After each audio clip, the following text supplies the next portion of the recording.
Bonsoir à tous, bienvenue à la Micha qui nous accueille comme très souvent pour nos conférences. On remercie d'ailleurs au passage parce qu'on ne pense pas toujours à le faire. Ce soir, on a la chance d'inviter et d'avoir avec nous Denis Matter. Et ce qui est très amusant, c'est que je n'ai pas besoin de le présenter puisque je lui posais la question. Il m'a dit, je connais à peu près tout le monde dans la salle. Donc, vous voyez, on va gagner beaucoup de temps.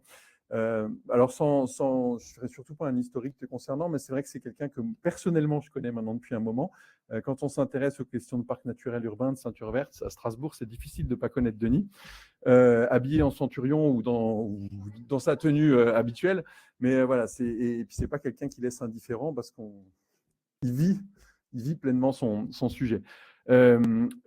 Sol en ville, comme vous le savez ou comme vous ne le savez pas, c'est un programme de sciences participatives qui s'intéresse, c'est l'avantage du nom, c'est comme le Port-Salut, on sait à peu près tout de suite, qui s'intéresse aux sols urbains, aux sols dans leur dimension vivante et évidemment, pas trop près, et évidemment aussi au patrimoine qu'ils représentent. Donc là, vous me voyez venir, le lien était assez aisé et facile à faire avec le combat mené par Denis. Peut-être juste une précision, alors c'est un sujet qui sera abordé, certainement réabordé et encore réabordé dans l'intervention. On travaille dans le cadre de Sol en ville sur ce territoire ou sur des petits bouts de ce territoire avec la ville de Strasbourg, puisqu'il y a eu une très nette évolution de la posture. Alors je parle sous ton contrôle, mais je pense que tu reviendras très nettement sur toutes ces questions par rapport à cette question de ceinture verte. Moi, j'ai fait partie des gens, il y a pas mal d'années, qui se sont intéressés au parc naturel urbain, qui était certainement une manière détournée de nous permettre de nous intéresser à une partie de ce territoire. Et il nous apparaissait vraiment très important et très intéressant de parler de ce sujet parce que très souvent, on s'intéresse à des sujets lointains. Alors nous, le sol en ville, par essence, l'avantage, c'est que c'est un sujet proche.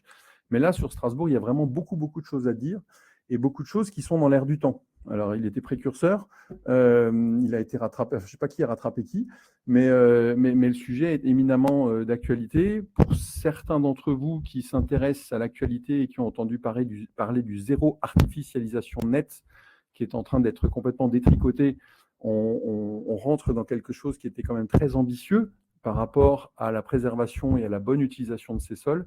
Et ce sont vraiment des luttes qui se rejoignent. C'est-à-dire qu'il faut forcément des élus, des gens qui nous font de belles lois aussi pour que les choses puissent se faire, mais il nous faut aussi une présence sur le terrain. Alors ZAD, zone à défendre, on connaît ça dans d'autres contextes et parfois des contextes assez violents, mais vous savez tous que dans certains cas extrêmes, voilà, je ne vais pas pousser à la révolte, mais dans certains cas extrêmes, face à certains projets, effectivement, le combat s'est mené pied à pied sur le terrain. Et donc, à ta manière, tu fais partie de ces gens-là. Et donc, c'était aussi beaucoup devant les tribunaux aussi. Et c'était aussi quelque chose qui nous paraissait intéressant et important de souligner. Parce que nous, on a cette chance, dans le cadre du programme, d'arriver à un moment où il y a un état de réceptivité et peut-être aussi de conscience qui a déjà beaucoup évolué. Mais c'est assez récent, même à Strasbourg. Donc, c'est effectivement quelque chose, c'est historique, qui va certainement permettre de replacer tout ça dans son contexte et d'avoir un petit peu de recul sur les choses. À la fin, on reprendra la parole. Évidemment, il y aura un temps d'échange avec Denis. On sera obligé à 8 heures de quitter les lieux, parce que pour des questions de gardiennage, le bâtiment ferme. On aura aussi quelques annonces à vous faire concernant plus Sol en ville et le reste de la programmation pour les semaines et mois qui viennent. Je vais te laisser la parole. Bonne conférence. Merci Florian.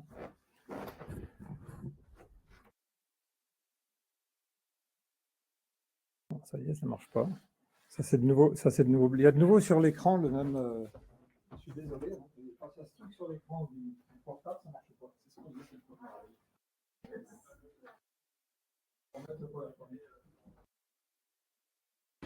Sinon, je ne sais pas comment faire. Il faut que je m'asseye là et que je fasse avancer. Mais il n'est pas à l'écran non plus. Ça tombe bien, ça me permet de faire une petite parenthèse.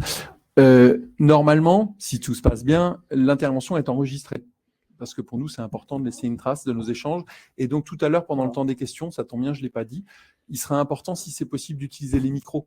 On vous distribuera bien sûr la parole, mais si vous n'utilisez pas le micro, ça ne laissera pas de trace, on ne l'entendra pas dans l'enregistrement. Donc voilà, ça me permettait de faire la parenthèse.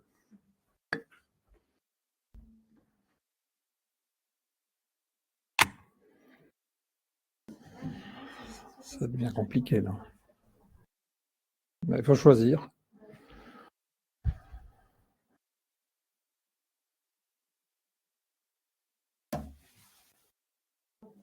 Non, ça ne marche pas. Si, ça y est, ça tourne. On va essayer. Voilà, je suis très heureux de pouvoir vous présenter un sujet qui est compliqué. Compliqué, c'est le premier mot. Compliqué parce que les gens ne le connaissent pas, parce qu'il y a des interactions complexes avec les règlements d'urbanisme, et non seulement les règlements, mais les lois, puisqu'il y a des lois qui protègent la ceinture verte de Strasbourg. C'est à peu près unique en France, qui est 4 lois pour protéger un terrain. Ça ne se voit nulle part ailleurs. À Paris, il y en a 3, à Lille, il y en a 3, et ailleurs, il n'y en a pas. Et pourtant, il y a des ceintures vertes qui fonctionnent mieux que la nôtre. Alors pourquoi ? Donc les terrains des anciens glaciers militaires de la ville ont une valeur particulière. Ça représente 824 hectares, c'est considérable, c'est 10% de la surface de la ville, dans la protection de la biodiversité, du climat, du lien social, puisqu'on s'y rencontre, de la santé des gens, puisqu'ils y font du sport et ils se promènent, la qualité de l'environnement. Notre page Facebook, c'est très important, c'est elle qui nous aide, qui nous fait connaître, qui permet d'avoir des liens avec nos followers. On en a presque 2000. Et c'est le 60e événement qu'on met en place depuis 2013. C'est un sujet très compliqué, donc n'hésitez pas à garder vos questions quelque part pour les poser, peut-être même au fur et à mesure si ça peut vous aider. Le sujet est compliqué. Il y a d'abord dans l'histoire du sol de la ceinture verte, l'histoire. Parce que l'histoire a donné à ces terrains différentes destinations. Le sol a eu plusieurs destinations. Les propriétaires ont changé. Et le fait que l'un ou l'autre soit propriétaire, ça change complètement l'utilisation ou la destination du sol. La qualité du sol, c'est quelque chose qu'on ne connaît pas bien.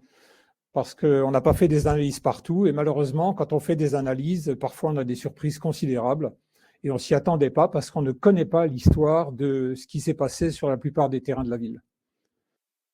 L'utilité est aussi intéressante parce qu'il y a des terrains qui sont utilisés pour différentes choses. Ils sont utilisés pour construire, ils sont utilisés pour faire des routes, ils sont utilisés pour cultiver, ils sont utilisés pour planter. Et donc, l'utilité a comme conséquence un niveau de protection qui est complètement différent. Quand on veut bétonner, on ne protège pas le sol, on met du béton dessus. Quand on veut cultiver, il faut que le sol ait une qualité particulière. Et enfin, l'information, c'est pour là que je suis là ce soir, parce que, en fait, l'information, ça permet d'avoir une transparence vis-à-vis de vous, vis-à-vis des habitants. Si vous ne connaissez pas le sujet, vous ne pouvez pas comprendre quels sont les enjeux et pourquoi c'est important. Donc, c'est à la base une zone non edificandi. C'est un mot latin qui veut dire qui n'est pas destiné à être construit. Non constructible, donc en français.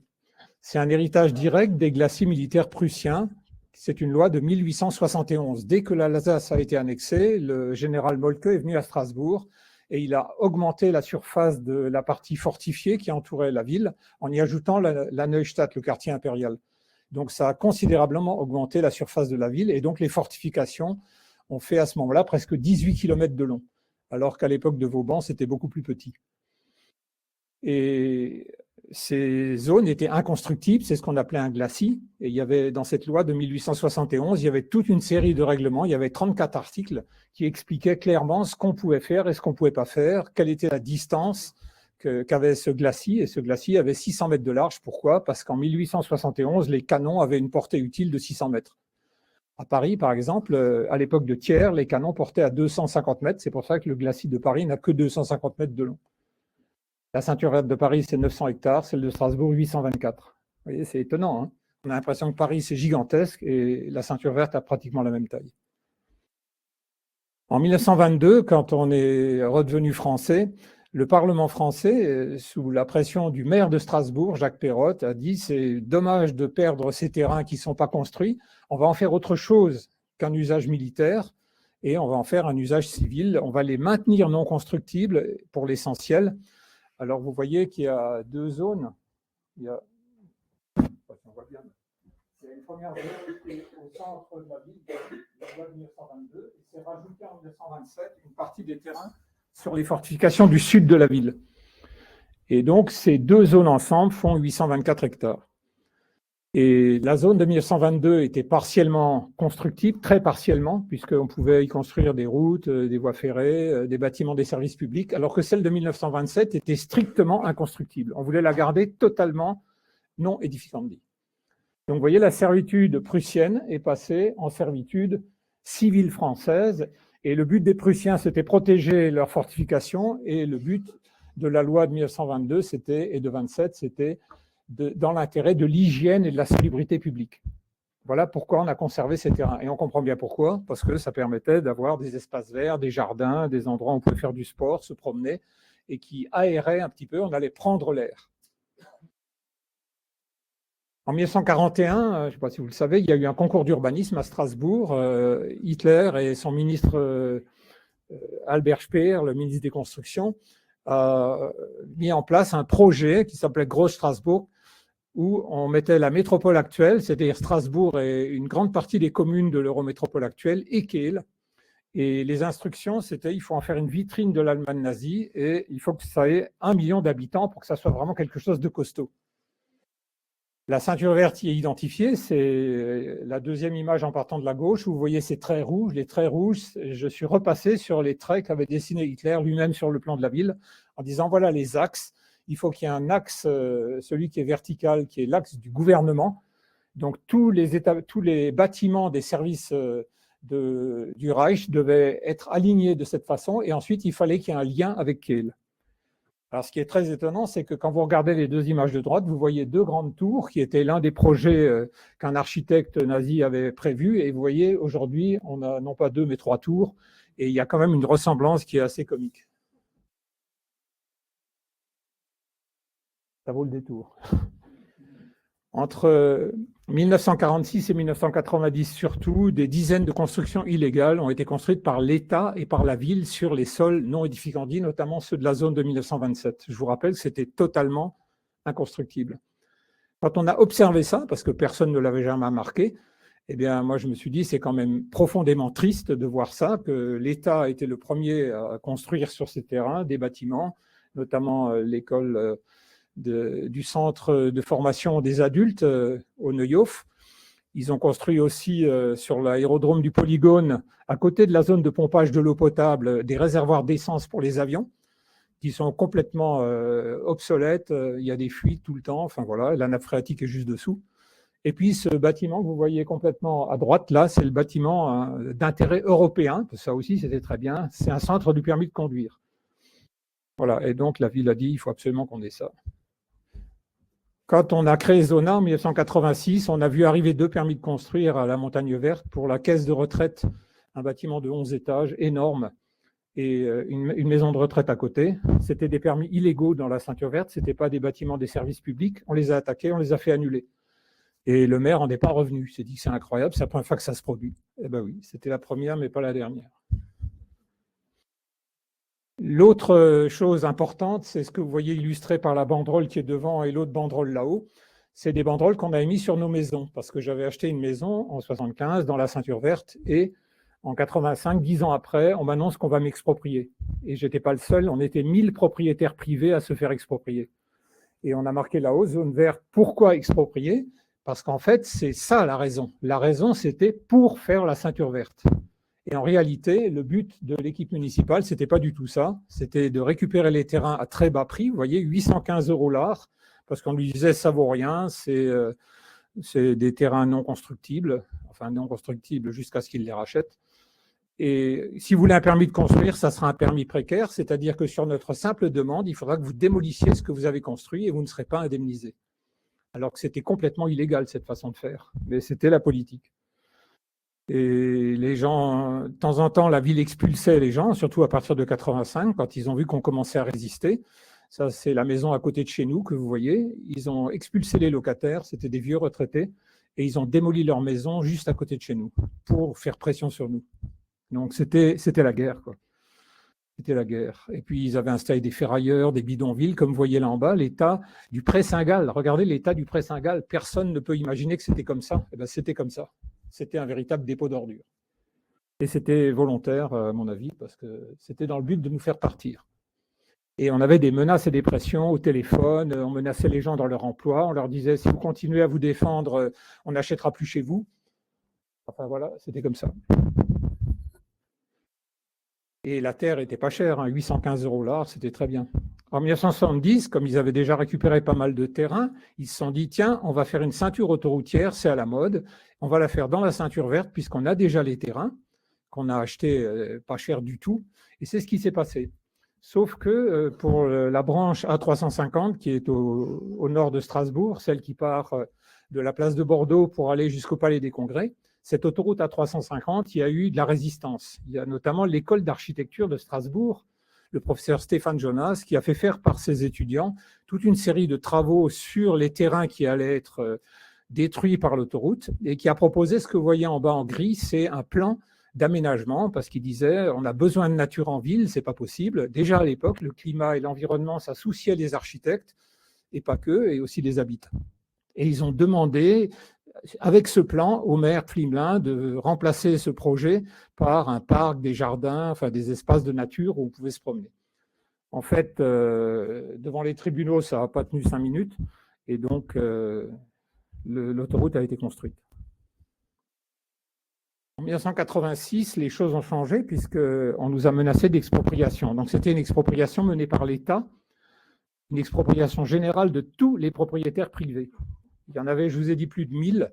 Ça représentait une trentaine d'hectares au total. Et l'idée, c'était de constituer une réserve foncière à bas prix, à 815 € l'art. On nous donnait 4600 francs de l'art de terrain. C'est le prix non constructible parce que je disais, c'est destiné à la ceinture verte, donc on va pas vous payer plus cher.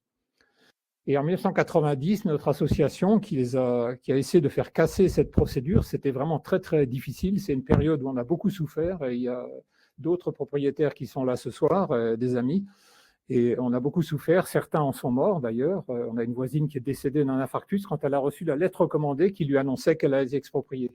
15 jours après, elle était morte. D'autres ont fait des dépressions. C'était affreux. Je vous dis, c'était la guerre. Et finalement, en 1990, en octobre, on a obtenu l'annulation totale par le Conseil d'État de cette expropriation pour excès de pouvoir. Le maire était avocat. L'adjoint en charge de l'urbanisme était avocat. Donc la terre est restée en partie à ses légitimes propriétaires. En bas, vous voyez les affiches vertes. On en a collé 500 sur tous les panneaux d'affichage du maire pendant la campagne municipale de 89, sur tous les panneaux. Et on repassait tous les soirs, des fois qu'ils en aient enlevé. J'ai été invité par Claude Sérillon à une émission sur la 2, 4 jours avant l'élection municipale, pour parler de l'expropriation. Et il y avait toute une série de gens qui étaient là pour parler de leurs problèmes en particulier. L'expropriation, c'est un arrachement. C'est votre maison dans laquelle vous avez, pendant des années, vous avez été dans cette maison, vos parents, vos grands-parents l'ont construite, ou y ont habité. Et quand on vous arrache ça, c'est incroyable ce que ça vous porte sur le cœur. La photo en couleur, c'est le comte de Paris, Henri, qui a signé notre pétition. On a eu 11 500 pétitions qu'on a jointes devant le Conseil d'État pour dire, voilà, à Strasbourg, il y a une grande majorité, il y a une grande partie de la population qui est contre. Et la dernière photo, c'est le moment où Marcel Rudloff apprend qu'il est battu. En 1990, Mme Trottmann arrive aux commandes. Alors, si je vous dis ça, c'est parce que le sol, on ne peut pas comprendre l'histoire si on ne comprend pas qui est propriétaire du sol. Qui a la propriété du sol et qu'est-ce qu'il en fait. Et nous, ce qu'on attendait, c'est que la ville fasse quelque chose avec tous ces terrains qu'elle avait, puisque en 1990, elle était propriétaire des terrains à plus de 90%. Donc, c'était considérable. Et pourtant, on a demandé deux choses. Premièrement, que la loi soit modifiée comme à Paris et à Lille pour réduire les limites aux possibilités de construire, c'est-à-dire dans le type d'équipement, puisqu'il n'y avait que les équipements publics qui étaient autorisés, et les maires de ces deux villes avaient dit, écoutez, nous, il faut qu'on puisse construire des HLM, il faut qu'on puisse construire d'autres bâtiments, et puis on a besoin pour ça que la loi soit modifiée, parce que c'était vraiment strict, cette loi de 1922, c'était que des bâtiments des services publics, ou des cimetières, et il y avait assez de cimetières à Strasbourg. Vous remarquerez qu'il y en a beaucoup dans la ceinture verte quand même.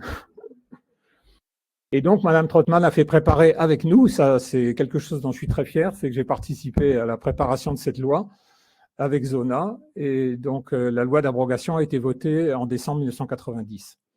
Malheureusement, la ville n'avait aucun plan d'orientation pour l'aménagement de la ceinture verte. Nous, on se disait, c'est bien, ils vont faire des parcs, des jardins, des espaces verts. Pas du tout. Quand je suis allé voir Roland Ries, qui était premier adjoint au maire de Trotman, il y a quelqu'un dans son cabinet qui m'a dit « La ceinture verte, mais elle n'existe plus. Elle n'existe plus. Je ne sais même pas de quoi vous parlez. » Ensuite, cette loi de 1990 a supprimé la possibilité d'expropriation, c'est ce qu'on avait demandé, définitivement. De toute façon, elle était devenue illégale parce que ça faisait 68 ans qu'il y avait cette menace d'expropriation. Au début, elle était prévue seulement pour 25 ans. Et au bout de 25 ans, la ville n'avait plus ce droit. Mais ils l'ont prolongé. Et le Conseil d'État avait dit maintenant, ça suffit. Et la troisième chose, c'était qu'il fallait qu'on ait une visibilité de ce qui se passait dans cette ceinture, c'est-à-dire ce qu'en faisait la ville. Et ça, c'est la transparence, c'est extrêmement important. Et c'est cet état annuel de l'occupation des sols, qui est un document qui était prévu par la loi, qui permettait de suivre l'utilisation des terrains. Et en fait, cet état des sols, on ne l'a jamais eu. On n'a jamais eu publié, jusqu'en 2012, quand brusquement on s'est dit c'est pas possible, ils construisent autour de l'UGC Cinécité, ils construisent tous les fronts de Neudorf et on ne sait absolument pas où on en est, des possibilités de construire. Et donc on a fait la demande et pour la première fois, on a eu un état des sols. Alors, cette loi de 1990, comment est-ce qu'il fallait protéger la terre? Qu'est-ce qu'on pouvait y faire? Eh bien, en 1990, le Parlement a voté cette troisième loi pour supprimer la possibilité d'expropriation, pour limiter la quantité des constructions par un taux de 20% au maximum des terrains qui, à cette date, n'étaient pas encore construits. Donc, les terrains qui n'étaient pas construits en 1990, 80% devaient aller aux objectifs de la loi et 20% pouvaient être construits. Donc nous, on était tranquilles, on attendait d'avoir l'État et de voir un petit peu ce que la ville mettait là-dedans. Vous allez voir qu'on a eu des surprises de taille.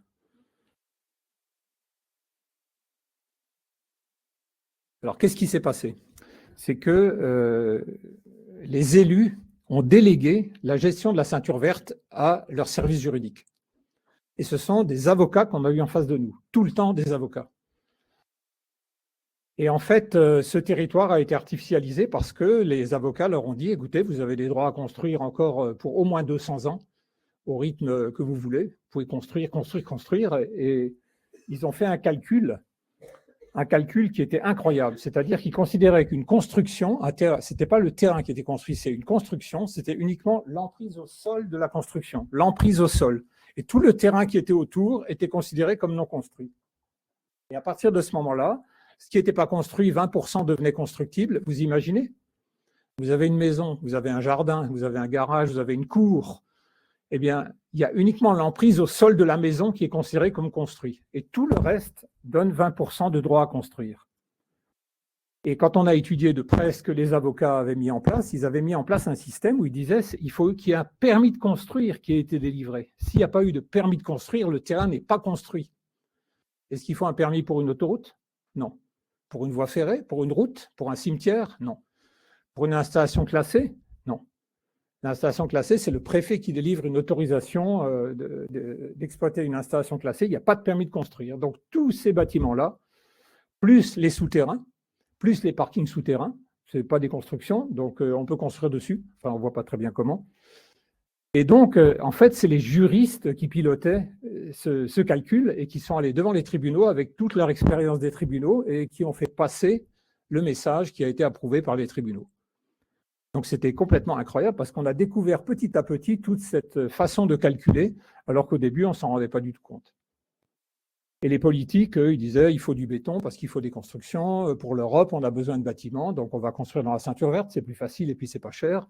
Et on va construire les fronts du Neudorf parce que ça ne nous coûte rien. Et par contre, ça va nous rapporter beaucoup. Ça va permettre de renflouer la trésorerie de la ville. Le sol de la ceinture verte était devenu un moyen de gagner beaucoup d'argent. On l'a acheté 800 €, on le revend aujourd'hui 40 000. Vous voyez la plus-value? Et les anciens propriétaires qui avaient ces terrains, on les a payés 815 €. Donc il y a quelque chose qui n'est pas clair là-dedans.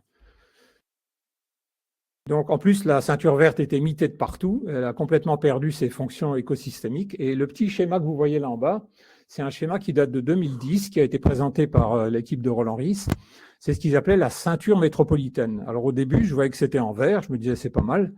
Et puis après, on voit tous ces petits carrés rouges qui sont dessus. Et ces petits carrés rouges, c'est toutes les constructions à Wacken Europe, aux Deux-Rives, à l'entrée de Königshofen, à la Robertso pour l'Europe, etc. En fait, dans tous les quartiers, il y avait des constructions partout. Et c'était chaque fois une zone d'aménagement concerté, une ZAC ou une ZAD. Et à l'intérieur, une ZAC, la ZAD, c'était nous. Et donc, il y avait dans chaque ZAC un règlement, et le règlement qui tenait même pas compte de la loi. La loi, on n'en parlait jamais, la loi de 1922, de 27 ou de 90, ça figure dans aucun permis de construire, aucun. En 2020, ça change.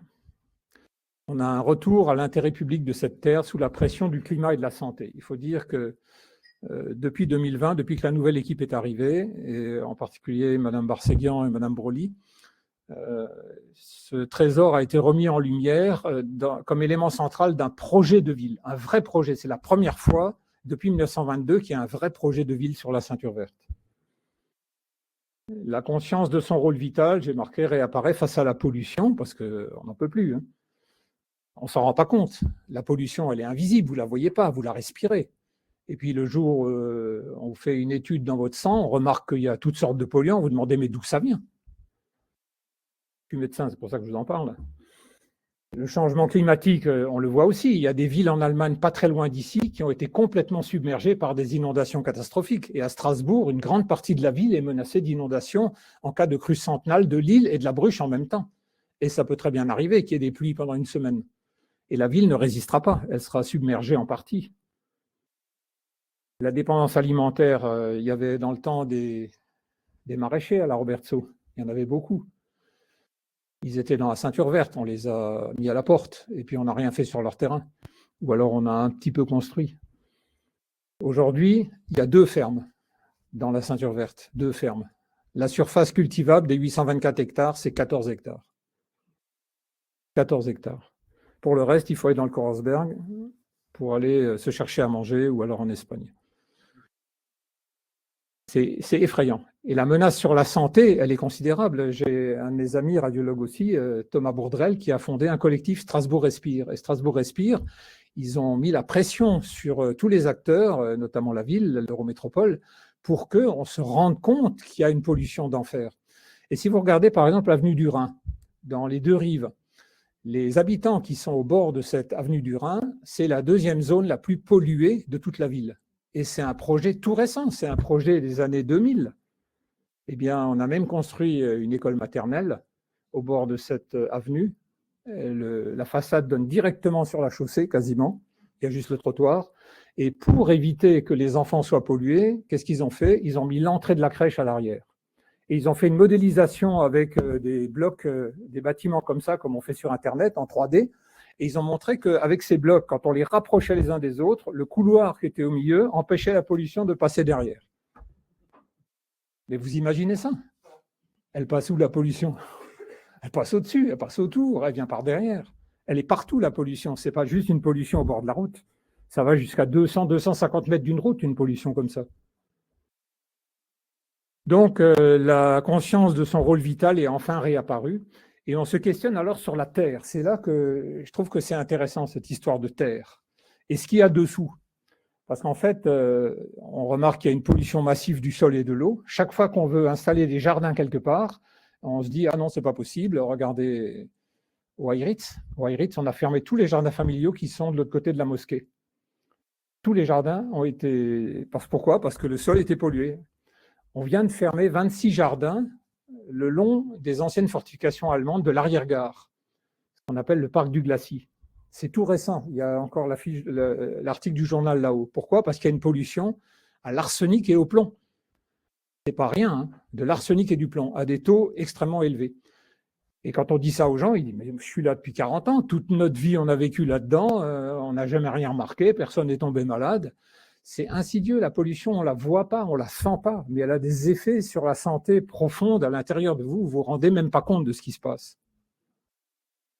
Les remblais, alors les remblais, on en a particulièrement au Grand Pré, à l'entrée de la Montagne Verte. Sur le Grand Pré, il y a eu 1 mètre de remblai. Quand on a détruit l'école des apprentis du bâtiment, qu'est-ce qu'on a fait ? On a pris un bulle et on a étalé sur le terrain tous les débris des bâtiments. Il y en a 1 mètre d'épaisseur.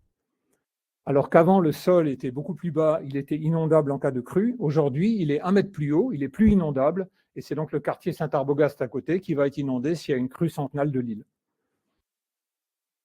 Et c'est impossible de faire quoi que ce soit. On a voulu planter des arbres fruitiers sur ce terrain et on nous a dit, on a dépensé 45 000 € pour faire l'étude de la pollution, 45 000 € pour 8 arts. Vous imaginez? Et la pollution est telle qu'on ne peut absolument pas ni cultiver des fruits, des légumes, ni surtout pas des arbres fruitiers. Et donc, on a eu le droit de planter des arbres qui ne sont pas des arbres fruitiers. Donc, sur 8 arts, on a planté 2400 arbres. C'est ce que la ville plante en 2 ans et demi. Nous, on l'a planté en 10 jours. La vitalité du sol, alors ça c'est très important, Florian connaît bien le problème, la vitalité du sol. C'est pas parce que vous voyez de la terre que la terre elle est vivante. Il faut qu'il y ait des micro-organismes, il faut qu'il y ait des vers, il faut qu'il y ait des petits insectes à l'intérieur. Si ça a été tassé, tassé et retassé, il n'y a plus rien. Tout est mort à l'intérieur. Et l'eau ne pénètre même plus. En cas de pluie abondante, l'eau n'arrive pas à s'infiltrer le long des racines et tout ça. Elle ruisselle. Et il y a quantité d'endroits où on voit comme ça des pluies qui ne sont pas des pluies extraordinaires et qui arrivent dans la ville, et la ville est complètement ravagée parce qu'il y a des coulées de boue. La coulée de boue, c'est bien ça, c'est parce que le sol est tassé et qu'il n'y a plus rien pour arrêter l'eau. Et enfin, les vestiges archéologiques romains et médiévaux, je ne vous raconte pas, ils sont plutôt encombrants. En général, quand un promoteur veut construire, on demande à la société d'archéologie de venir, de faire les fouilles, de tout dégager. On dégage tout. Et quand le sous-sol est nettoyé, à ce moment-là, on peut construire les immeubles dessus. C'est ce qui s'est passé le long de la route des Romains. C'est la route romaine qui allait du camp de Strasbourg jusqu'à Saverne. Et il y avait un alignement de tombes romaines militaires qui est unique en France. Et toutes ces tombes ont été dégagées, il n'en reste plus rien. Elles sont toutes, on a gardé juste les stèles sont alignées dans la cave du musée archéologique. Donc on a des tas de projets pour valoriser tout ça. Je vous en parlerai peut-être après. 2022, je pense, c'est une dernière chance pour les 100 ans de la ceinture, mais on a été porté encore une fois vers le Parlement. Donc j'ai pris contact avec les députés de la ville de Strasbourg, les députés de La République En Marche, ce n'étaient pas des écolos, et pour faire modifier la loi. Et donc on a discuté pendant plusieurs mois, et en fait, la première des choses, c'est qu'on voulait qu'il y ait une transparence absolue. La transparence, c'était que l'état d'occupation annuel de ces sols, c'en était pas un. Ils faisaient juste un calcul de ce qu'ils avaient le droit de construire avec leur fameux système, là, et c'est tout. On ne savait pas du tout combien il y avait de parcs, de jardins, combien d'arbres étaient plantés, combien il y avait d'endroits qui étaient cultivables, où on pouvait faire des cultures, on pouvait faire du sport. Quand on l'a demandé plusieurs fois, jamais on avait cet état réellement comme ça devait être, pour qu'on soit au courant de ce qu'ils font avec les terrains qu'ils nous ont pris. C'est quand même incroyable. Et donc, cette fois-ci, on a demandé à ce que ça soit un arrêté municipal, parce que jusque-là, ça n'était pas un arrêté municipal. Par contre, à Paris, c'en était un. Et j'avais demandé à Roland Ries, je lui ai dit, il faudrait que, comme à Paris, il y ait un arrêté municipal opposable et qu'on puisse attaquer devant le tribunal administratif, parce que l'état que produisait la ville, on ne pouvait pas l'attaquer devant les tribunaux. Ce n'était pas un document administratif, c'est un truc qui faisait un PowerPoint, et le PowerPoint, il nous l'envoyait par mail, et voilà, débrouillez-vous avec. Et qui a jamais vu un de ces états dans cette salle? Personne. Ce n'est pas du tout public, hein, ce n'est pas un document public, alors que ça devrait l'être. On voulait aussi réduire la quantité de construction en reprenant une interprétation complètement différente. C'est-à-dire, on pensait, nous, que les terrains non construits, c'est juste une traduction de non edificandi. Donc, on a fait écrire dans la loi que la ville peut encore construire 20% de la surface des terrains qui restaient non edificandi en 1990. Comme ça, c'est clair. Un terrain non edificandi, c'est un terrain qu'on n'a pas touché depuis la préhistoire, où il n'y a rien qui s'est passé, le sol est toujours naturel, et les parkings, les autoroutes, les voies ferrées, les cimetières, etc., les rails du tram, tout ça, ce n'est pas des surfaces non construites, ça n'a rien à voir. Et cette loi a été votée, ça n'a rien changé dans le mode de calcul de la ville. Ils ont ressorti en 2024 le même état qu'en 2023, en changeant un tout petit peu les chiffres, on n'y comprenait rien, c'est toujours pareil. Donc on l'a attaqué devant le tribunal administratif, rebelote. Est-il déjà trop tard? Il y a eu un livre blanc, le livre blanc, je crois qu'il est là-haut, il y en a quelques exemplaires, c'est particulièrement intéressant, parce que quand on lit tout ça, moi, le regard que j'ai, c'est que la ceinture verte, c'est devenu un champ de ruines écologique, un champ de ruines. Voilà ce livre blanc. La première des choses, c'est que dans l'analyse qu'on fait, il y a une confusion des termes que personne ne peut comprendre. On parle d'artificialisation, un peu plus loin d'imperméabilisation, ensuite de minéralisation. Le mot qui est dans la loi, c'est artificialisation. C'est zéro artificialisation nette. Quand un sol est artificialisé, c'est-à-dire qu'il n'est plus à l'état naturel. C'est facile. Si on a remblayé le terrain, il est artificialisé, il n'est plus naturel. Ensuite, les ripisylves, c'est les berges des cours d'eau, des canaux, des rivières, de l'Ill, de l'Ar, des canaux de la Marne-Rhin, du Rhône-Rhin, etc. 0,4% des ripisylves sont fonctionnels, c'est-à-dire c'est des refuges de biodiversité, ça filtre l'eau, ça permet de limiter l'inondation, ça équilibre les milieux aquatiques par les plantes qui y poussent, et il y a d'énormes ruptures de continuité. C'est-à-dire on n'a jamais assuré la continuité de la ceinture verte d'un quartier à l'autre, alors que vous avez vu que ça fait tout le tour de la ville, ça devrait être quelque chose de continu, mais si vous le faites avec moi à vélo, vous verrez que ce n'est pas possible. Sans arrêt, on est coupé par toutes sortes, par des routes, par des constructions. Il n'y a pas de continuité. Les animaux ne peuvent pas s'en sortir. Un animal ne peut pas faire le tour de la ville dans la ceinture verte. C'est triste, c'est comme ça. Ensuite, dans l'état d'occupation des sols, ce qu'on voudrait vraiment, c'est qu'il y ait 80% au moins des terrains affectés aux objectifs de la loi qui figurent dans l'état. Et ça, si vous regardez, ce document, il analyse très très bien ce dont on avait déjà conscience. C'est que le bâti, on considère que c'est la seule emprise au sol. Et elle est passée, l'emprise au sol, hein, c'est incroyable. C'est l'ombre du bâtiment sur le sol. Elle est passée de 13 à 17% entre 1990 et 2020, en 30 ans. Il y a 17% de la surface qui correspond à l'empreinte des bâtiments au sol. Ça veut dire que si on compte la parcelle sur laquelle ils sont construits, parce qu'encore une fois, on ne peut pas construire autour du centre administratif, si je vais déposer un permis de construire pour construire sur l'accès des véhicules des fonctionnaires à la ville, on dira « Ah, c'est pas construit, hein, dans votre truc là, c'est pas compté comme construit, donc je vais déposer un permis là-dessus pour faire un immeuble. » Évidemment, ça ne marche pas. Et en fait, pour construire un art de 100 mètres carrés, il faut au moins 300 mètres carrés de terrain. Sinon, vous n'avez pas le droit. Vous le voyez bien dans le plan local d'urbanisme. Si vous voulez construire un bâtiment sur un terrain, il faut qu'il y ait de l'espace autour. Et en gros, c'est 3 fois plus que la surface du bâti. Si on applique ça à notre calcul, 17,2%, c'est ce qui est dans le livre blanc, ça veut dire quasiment 50% de la ceinture verte est urbanisée. Les superficies non édificantes dites, ça représente quoi? Eh bien, on a fait, nous, un petit calcul. Ça s'est passé de 36 à 31% dans la zone de 1922 et de 55 à 51% au lieu de 80. Il y a 40 hectares de la ceinture qui ont été perdus en 30 ans par la nature. En fait, la conclusion du livre blanc, c'est que la moitié de la ceinture est minéralisée. Minéralisée, mais beaucoup plus est artificialisée, non fonctionnelle écologiquement. Ce n'est pas parce que c'est minéralisé qu'on compte tout. Il y a quantité de choses qu'on ne compte pas dans le minéralisé, parce que c'est artificialisé, c'est transformé, c'est damé, c'est tassé. Ça ne fonctionne plus. Donc voilà, c'est l'article du journal que vous avez là-haut. Hein, c'est dramatique parce qu'il y a une pollution des sols et de la nappe qui est omniprésente, un sous-diagnostic puisque tous les terrains n'ont pas été étudiés, donc ça sous-estime le mal. En réalité, le mal est beaucoup plus important que ce qu'on sait aujourd'hui. Les pollueurs sont oubliés, donc personne n'a vraiment suivi ce qui s'est passé sur les terrains. Il n'y a pas de suivi, quoi. On n'arrive pas à le retrouver a posteriori.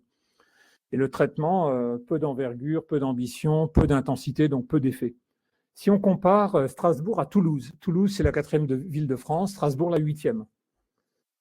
À Strasbourg, le projet c'est 1000 arbres par an. À Toulouse, c'est 10 000 arbres par an. 10 000.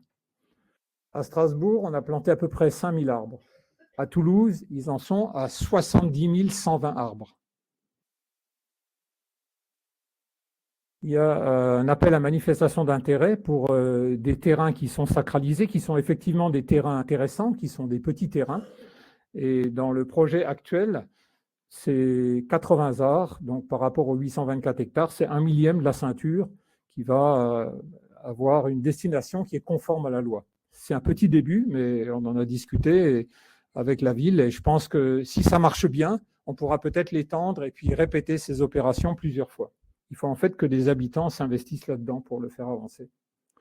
Il n'y a aucun bilan de la qualité des terrains qui sont encore non artificialisés, ça représente moins de 50% de la ceinture, mais on n'a pas de bilan de la qualité des terrains, on ne sait pas où on pourrait cultiver et ce qu'on pourrait en faire. C'est un long et difficile chemin pour Zona. On a créé l'association en 1986, ça fera 40 ans l'an prochain. Le constat est vraiment triste parce qu'on se rend compte que la municipalité d'aujourd'hui n'est pas responsable de tout ce qui s'est fait avant. Et tout ce qui s'est fait avant, ça s'est fait en cachette, ça s'est fait par-dessous, ça s'est fait par derrière. Par contre, ce qu'on aimerait, c'est partager les enseignements qu'on en a tirés. La ceinture verte doit être en fait le territoire pour doper nos ambitions pour l'avenir de la population.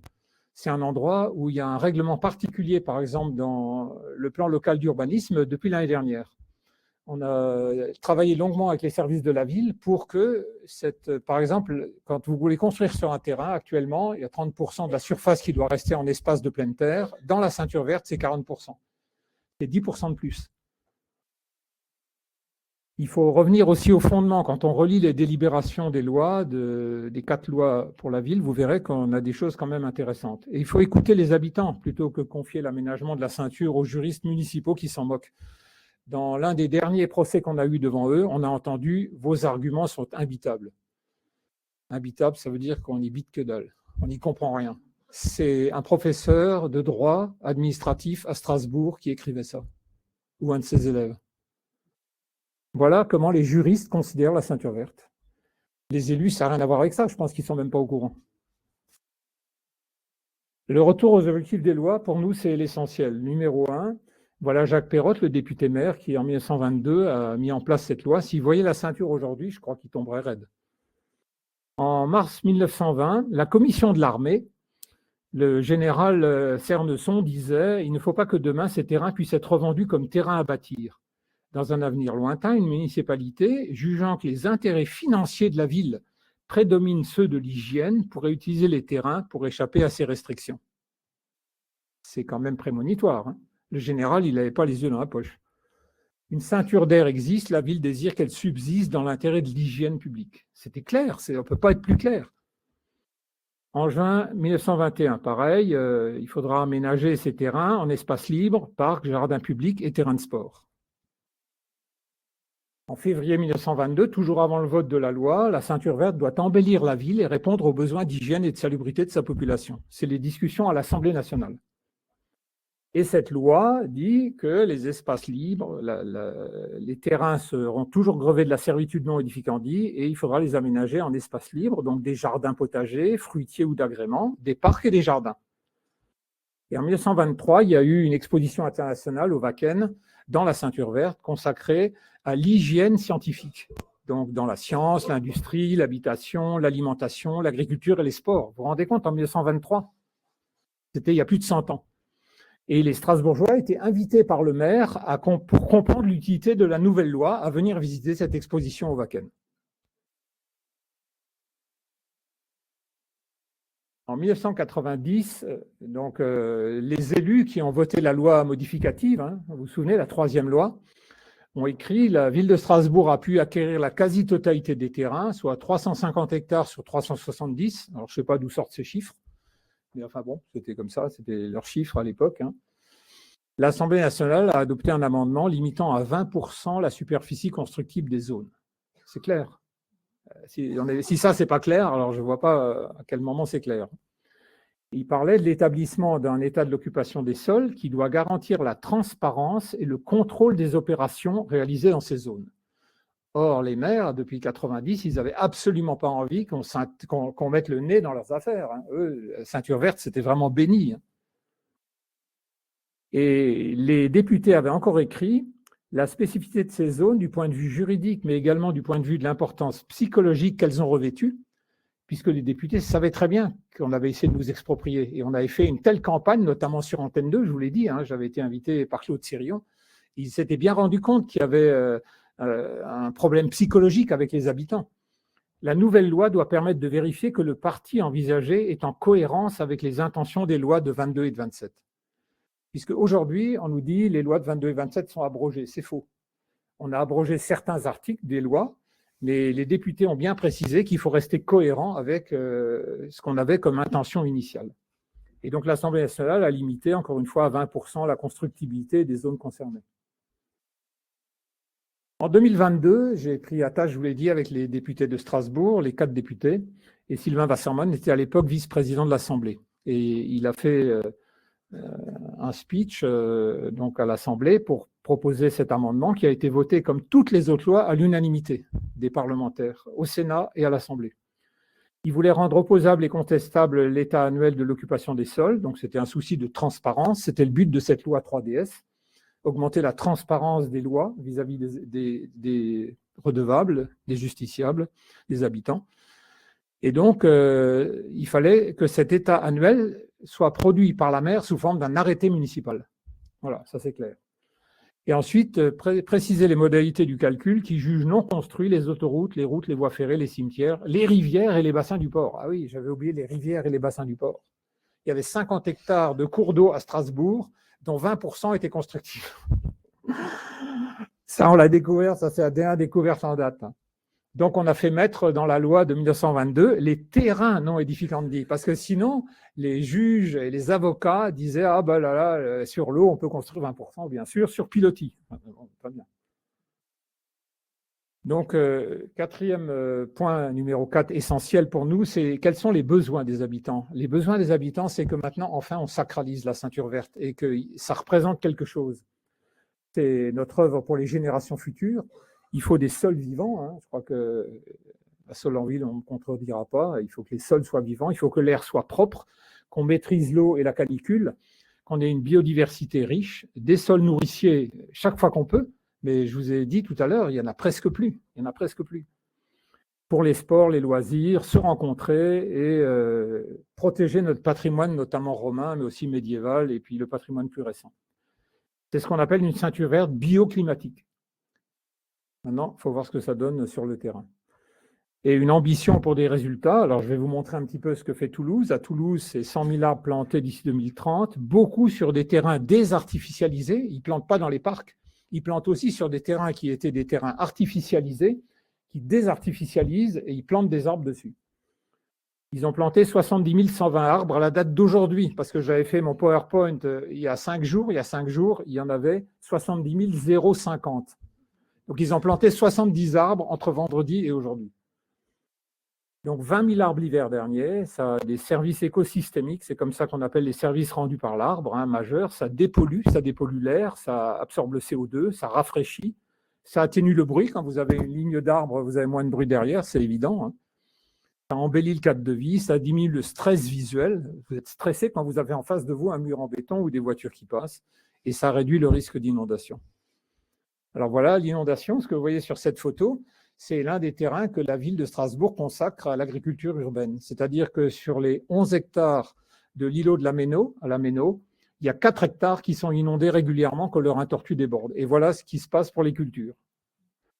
L'année dernière, ils ont perdu des fraises, des asperges, toutes sortes de cultures, simplement parce qu'eux, ils plantent et après, leur tortue déborde, et puis voilà. Donc, c'est des terrains pourris, quoi. Et pas des terrains sur lesquels on peut cultiver. Je vais vous montrer quelque chose, c'est l'open data des plantations de Toulouse. Voilà la ville de Toulouse. Et vous avez des chiffres. Il y a 4 secteurs dans la ville de Toulouse. Et voici le nombre d'arbres plantés dans la ville de Toulouse depuis 2020. 12 751 dans le A, 17 182 dans le 2, 16 693 dans le 3 et 23 682 dans le 4. Depuis 2010. Et vous voyez en bas un petit encart. Quand vous tapez sur la carte interactive qui est mise à jour tous les jours, c'est un open data. Quand vous cliquez sur la petite case en haut et que vous mettez le nom de votre rue, vous voyez autour de votre rue, chaque arbre est identifié par un petit point vert. Et vous voyez qu'il y a un endroit où il y a un point avec un petit cadre noir et ils mettent le nombre d'arbres qui ont été plantés récemment à cet endroit. Ça, c'est le plan 100 000 arbres, c'est la localisation sur la ville de Toulouse. Les gros points, ça représente plus de 1000 arbres plantés à cet endroit. Les moyens, c'est 500, les plus petits, c'est 100, et les autres, c'est entre 1 et 100. Regardez ça. Ça, sur un secteur, ils ont planté 12 751 arbres. Chaque fois qu'il y a un gros point, c'est plus que 1000 arbres qui ont été plantés. Plus que 1000 arbres sur chacun des gros points que vous voyez.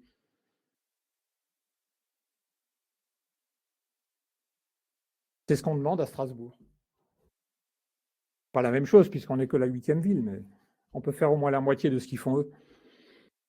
L'éducation des générations futures, c'est encore un point essentiel. On arrive à la fin de la présentation.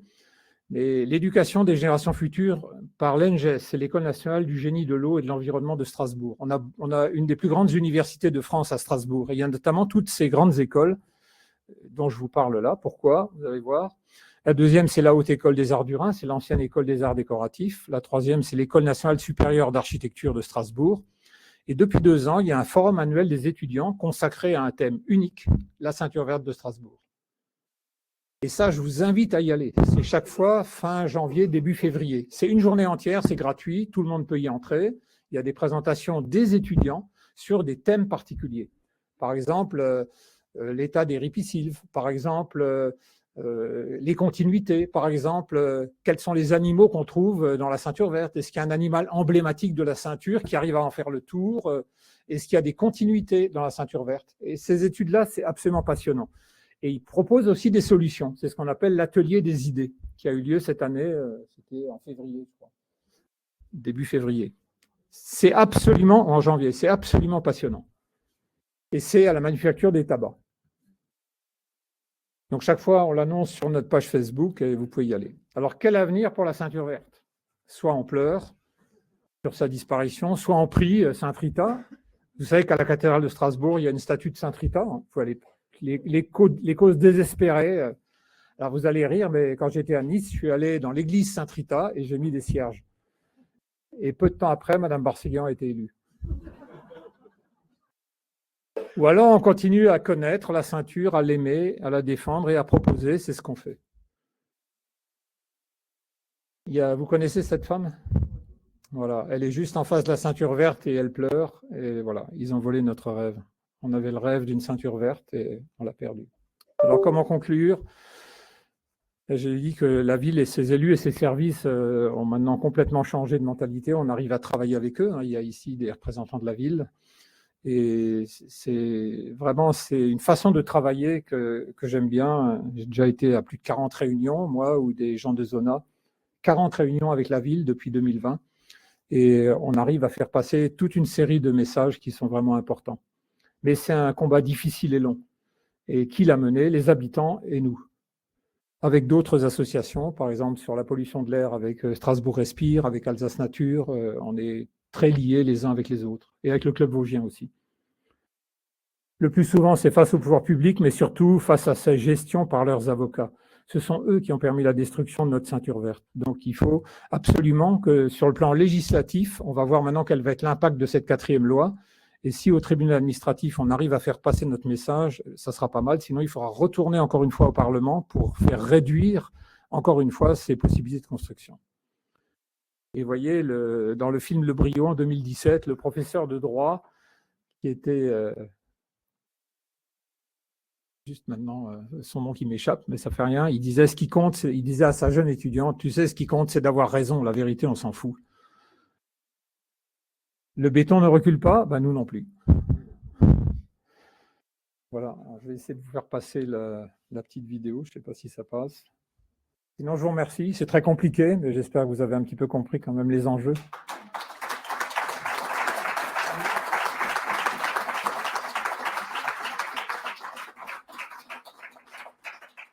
La petite vidéo, elle est sur notre page Facebook et ça s'appelle Les Aventuriers de la Ceinture Verte. C'est 2 petits enfants qui vont découvrir la Ceinture Verte.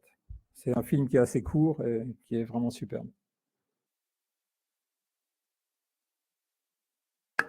Merci Denis, c'était très intéressant et très clair et manifestement il y aurait eu matière, il y a encore beaucoup de choses sur les slides qu'on n'a pas forcément abordées. N'hésitez pas à poser vos questions.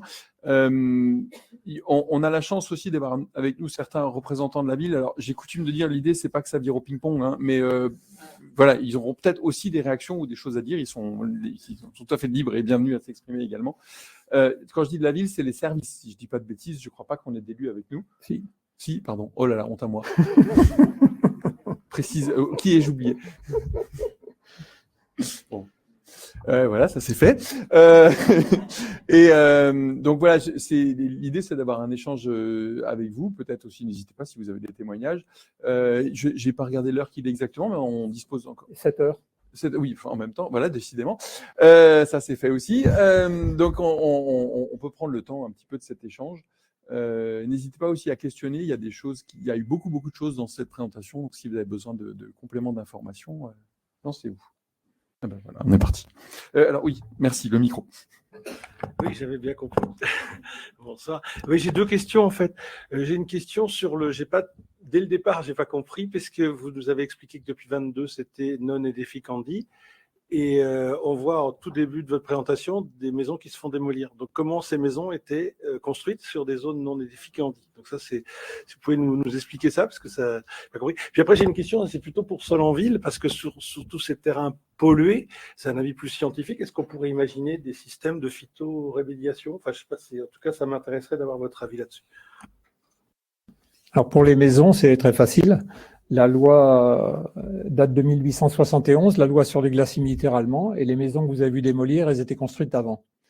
Comme elles étaient au bord des routes, les Allemands ne les ont pas fait démolir parce qu'ils estimaient qu'ils avaient très facilement accès par la route, ils pouvaient dynamiter les maisons et ils remplissaient avec les débris, ils remplissaient les caves. Il fallait que la maison ait une cave, et alors ils mettaient tous les débris dans la cave, ils les tassaient un peu et ça leur convenait bien.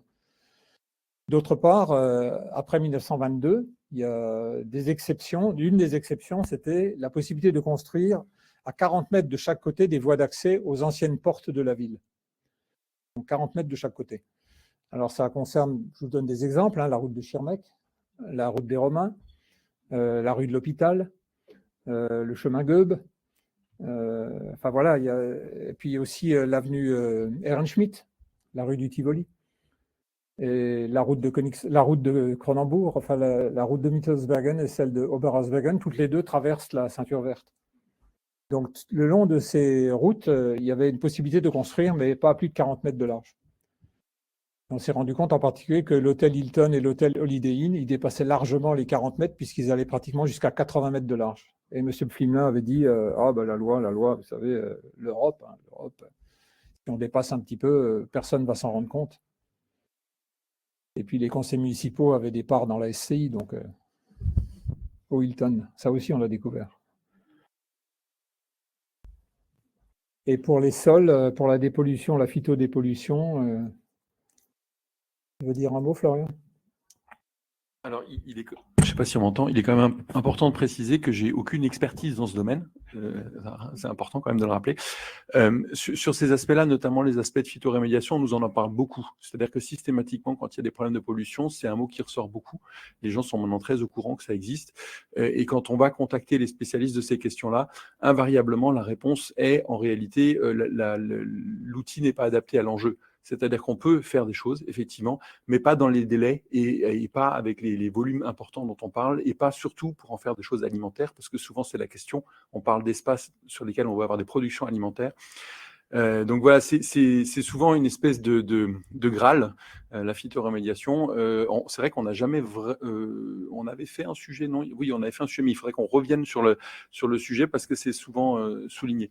Un deuxième élément de réponse peut-être. Dans le cadre de Solonville, on participe à un programme sur Strasbourg dans CMS qui s'appelle Tous en sol citoyen et qui fait émerger des questions scientifiques en lien avec les sols. Et la question à Strasbourg, on ne peut plus parlante, c'est comment transformer un jardin pollué en jardin alimentaire productif. Et en plus, alors je ne vais pas le citer le nom du jardin là maintenant, mais on a des exemples vraiment de toute dernière minute là qui nous tombent dessus. C'est un vrai très gros sujet. Et c'est vrai que c'est le principal problème, comme tu l'as souligné, qui est insidieux parce qu'on ne s'en rend pas compte, on ne le voit pas. Et d'ailleurs, il est quand même important de souligner aussi que je pense qu'à aucun moment on peut accuser les élus, les dirigeants, les services de complicité. C'est-à-dire que quand on ne sait pas, on ne sait pas. La problématique, c'est que tant qu'on ne cherche pas, on ne trouve pas. Et malheureusement, quand on cherche, on trouve. Bon, c'est là que ça devient plus compliqué. Mais effectivement, en ville, la première problématique, quand on va parler, que ce soit aussi bien des espaces de nature, alors un espace de nature, c'est un peu moins gênant, c'est peut-être pas très beau ce que je dis, mais c'est un peu moins gênant s'il y a des pollutions résiduelles ou des pollutions raisonnablement... Voilà. Quand on veut vraiment parler de choses alimentaires, là, ça devient beaucoup plus compliqué. Même si, objectivement, et là je ne veux pas du tout botter en touche, mais je vais le dire quand même, les collègues scientifiques avec lesquels on travaille travaillent aussi en zone agricole. Et souvent, ils nous disent, vos résultats en ville, ils ne sont pas mauvais. Hein. Il n'y a pas d'obligation. En zone agricole, il n'y a pas d'obligation d'analyse ou de recherche des polluants. On ne sait pas s'ils sont là. Oui, heureusement, je ne sais pas s'il faut dire heureusement ou pas, c'est-à-dire qu'on mangerait peut-être plus à notre faim sans ça. Donc, c'est aussi des vrais questionnements de fond, c'est-à-dire que des fois, on compare des choses qui ne sont pas comparables. Vous partez du principe que parce que c'est présenté dans les rayons de Leclerc, c'est ça. Peut-être, enfin ici, peut-être moins, mais pour un certain nombre d'entre nous, c'est ça. La question peut se poser. Et pour aller au bout du raisonnement, à Strasbourg, il y a plein de gens qui cultivent amoureusement un petit jardin bio. La pratique est bio. Qu'en est-il du sol ? Et effectivement, vous pouvez aboutir à des gens qui vous disent « ça fait 40 ans qu'on cultive, ça fait 40 ans qu'on mange, on n'est pas malade ». Oui, à 41 années, on verra peut-être. Donc, c'est des vraies problématiques de fond et c'est ce qui fait toute la raison d'être finalement de Sol en Ville. C'est qu'il y a un moment, il serait important de savoir, alors on ne peut pas sur un claquement de doigts savoir, mais il serait capital de savoir quel est l'état des sols en ville et à côté des villes et de sanctuariser, en tout cas de privilégier le fait de conserver tous les sols qui sont encore sains, en particulier pour l'alimentaire. Parce que c'est vrai qu'actuellement, on ne fait pas du tout, c'est pas du tout comme ça qu'on construit la ville. C'est vraiment la dernière roue du carrosse, cet aspect-là. Alors, peut-être pas dans toutes les villes, parce que, mais, voilà, donc je ne veux pas faire une réponse super longue qui amène à... Mais c'est une des raisons d'être de notre programme, c'est qu'en réalité, il y a on ne sait pas. La plupart de ces questions, la réponse est on ne sait pas. Ce serait bien d'en savoir un petit peu plus. Je vais rajouter une petite chose, c'est qu'en 2010, notre association a créé avec la ville le parc naturel urbain. Et à cette occasion, en 2010, on est allé à Lille, dans le parc naturel urbain de la Deule, où il y avait une énorme usine Péchinet-Ugine-Kuhlmann. Et cette usine a pollué de façon considérable le sol. Donc, ils ont rassemblé toute la terre en une espèce de mesa, comme ça, une espèce de plateau, comme il y a dans les films d'Indiens. Là, ils ont fait un tas assez gigantesque et ils ont planté dessus des arbres. Et par contre, je ne sais pas ce que c'est devenu depuis. Ça serait intéressant de leur repasser un petit coup de fil pour savoir si ça a fonctionné, si les arbres ont bien réussi à pomper tout ce qu'il y avait comme produits chimiques dans le sol, parce que c'était de la chimie. Et alors quand on leur demandait qu'est-ce que vous ferez après, après on coupera les arbres et le bois, on ne sait pas très bien ce qu'on va en faire parce que la pollution sera dans le bois. Alors qu'est-ce qu'il faut en faire? Est-ce qu'il faut enterrer le bois? Est-ce qu'il faut le brûler? On ne sait pas. Je pense qu'en le brûlant, on n'améliore pas la situation. Oui. Oui, je voulais faire une remarque concernant la plantation des arbres. Alors, c'est totalement à faire la promotion de cette idée. C'est une réalité. Par contre, il faut absolument arrêter de couper des arbres. C'est-à-dire que les arbres existants, c'est la priorité de toutes les priorités. Parce qu'on n'est pas sûr que ceux qu'on va planter vont grandir. Étant donné le contexte climatique, il y a fort à parier qu'une grande partie de ces arbres n'arrivent pas à l'âge des arbres que nous connaissons aujourd'hui. La deuxième chose que je veux dire par rapport au réchauffement climatique et à la qualité de l'air, j'aime bien rappeler parfois qu'on a eu la chance à un moment donné et la malchance d'être occupés par les Allemands à partir de 70. Et à cette époque-là, ils avaient imaginé la ville idéale. Cette ville idéale, elle reposait sur 3 piliers. Équivalent 3 tiers, un tiers à la voirie, un tiers à l'habitat et un tiers pour tout ce qui a été décrit comme étant la santé et l'hygiène, donc les espaces verts. Bien sûr, la ville a grandi, c'est comme ça, mais on doit garder ça peut-être comme référence historique. Et la deuxième, elle est plus actuelle. Adeus, il me semble, a réalisé des études, des cartes thermiques de la ville. Et donc, il faut absolument mettre en regard, on est dans une zone à tendance continentale en Alsace. On est dans un fossé d'effondrement qui cumule pas mal de problèmes. Vous savez, parfois, qui fait même les crêtes vosgiennes sont contaminés par ces problèmes. Donc, il n'y a plus vraiment d'oasis d'air pur en Alsace. Et donc, ce qu'il faut mettre en regard, c'est ces cartes thermiques de la ville qui ont été réalisées pour prioriser les endroits où on doit absolument reverdir la ville. Et ça, il faut le fixer en termes d'objectifs. C'est-à-dire qu'il faut savoir à un moment donné si dans 10 ans ou 20 ans, on aura amélioré les choses. C'est tout à fait juste parce que l'ADUS a bien réalisé des cartes qui superposent le plan de la ville avec la ceinture. Et quand on regarde la ceinture verte, on constate que, par exemple, dans le fossé des remparts, enfin le parc Le parc du Glacis, qui est à l'arrière de la gare, par rapport à la place Kléber, il y a 6 à 7 degrés d'écart. La place Kléber est entièrement minéralisée, la place Gutenberg, la place Broglie aussi. Et quand on a été faire des mesures, une année, on a fait des mesures qui sont toujours sur notre page Facebook. Et c'est ahurissant quand vous voyez la température qui fait à 1 mètre de hauteur par rapport à ce qu'il y a dans la ceinture verte. Et la carte de l'ADEUS le montre de façon globale sur l'ensemble de la ceinture. Sur la page, on a photos, vous cliquez sur photos, il y a des albums, et les albums sont des albums de photos thématiques. C'est-à-dire, il y a par quartier, il y a par thème. Donc, il y a par exemple la pollution, il y a le GCO, il y a des choses comme ça. Et donc, vous voyez toute l'histoire de ce qu'on a pu présenter. Et à Königshofen, il y a les fouilles archéologiques romaines, pour ceux que ça intéresse, avec des photos multiples qu'on a faites parfois même en dehors des visites, parce qu'on avait de bons contacts avec les archéologues. Quand il y avait quelque chose, ils nous prévenaient, on allait faire des photos. Donc, c'est assez intéressant. Et vous pouvez aller sur Facebook avec un alias, hein, vous appelez Marguerite de l'Arbre, et puis voilà, ça y est. Je vais juste me permettre de faire un peu l'avocat du diable, et ça me permettra d'introduire un sujet qu'on traitera en conférence au mois de novembre. Certes, la ville nature, on la désire tous, mais souvenez-vous quand même qu'au niveau de la collectivité, la problématique, c'est de loger la population. Et donc, cette ville nature rentre en confrontation avec le fait de grignoter les campagnes pour loger ces populations. Et donc, ça, c'est quand même un vrai problème de fond auquel il faut aussi réfléchir. C'est-à-dire que si, effectivement, ces dents creuses demeurent... les dents creuses, la ceinture, c'est plus que des dents creuses, heureusement. Mais souvent, on a coutume de parler des dents creuses, deviennent des parcs et jardins.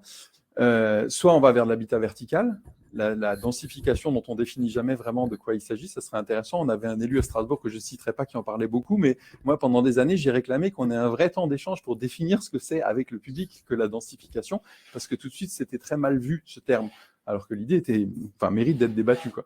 Donc il y a quand même toujours cette idée aussi à garder c'est un vrai problème et il faut y trouver des solutions. Et le ZAN, zéro artificialisation nette, il part de ce constat-là, c'est-à-dire que comment on fait pour croître sans continuer à grignoter les campagnes.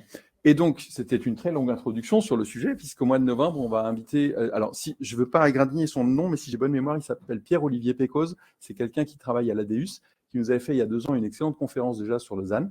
On le réinvite sur le même sujet, d'abord parce que le sujet a beaucoup évolué, et aussi parce qu'on aimerait avoir son avis sur les apparentes contradictions entre la ville nature et le zéro artificialisation nette. Parce que beaucoup d'entre nous défendent bec et ongle cette approche, et c'est plein de bon sens, mais l'angle mort qu'on ne voit pas souvent, c'est que ça sous-tend du coup qu'il va falloir, et ça paraît logique, densifier les villes, et donc on risque, c'est le sentiment, avoir une hausse des contraintes sur les terrains qui sont restés libres jusqu'à présent ou qui avaient d'autres vocations. Et ça, c'est aussi un sujet qui mérite d'être débattu, parce que chacun d'entre nous est quand même très content de rentrer habiter chez lui le soir. Pour ceux qui ont cette chance. Donc, c'est aussi des sujets, et je sais que je suis complètement en raccord avec toute un tas de choses qui a été dites, mais quand on fait un pas de recul, et en particulier quand on est un élu qui a la responsabilité de toutes ces questions-là, il faut aussi apporter des réponses à des intérêts qui paraissent contradictoires. Donc, vous aurez cette info au mois de novembre. Peut-être que tu seras des nôtres, mais je sais que souvent l'hiver t'amène vers d'autres horizons. La question, c'est aussi de savoir jusqu'à quand on veut que la ville grandisse. Est-ce qu'on veut avoir, comme le projet de 1941, 1 million d'habitants? La question est là aussi. Et on peut construire en surélevant certains bâtiments. Alors, à un moment donné, on avait parlé avec nos correspondants à la ville de Strasbourg de faire un recensement de tous les bâtiments qu'on pourrait surélever.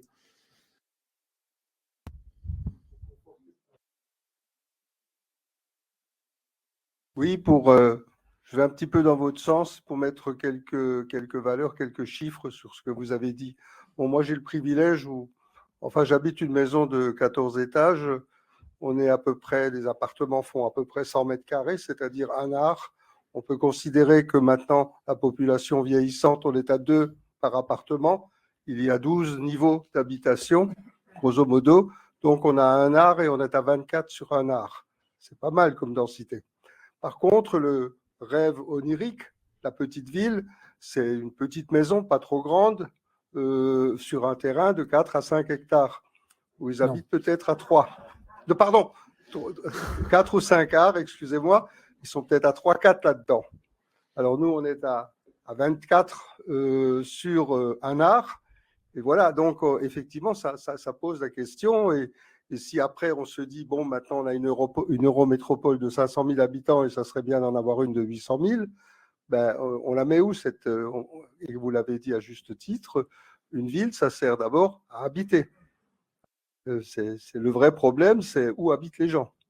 Et ensuite, comment ils circulent. Voilà.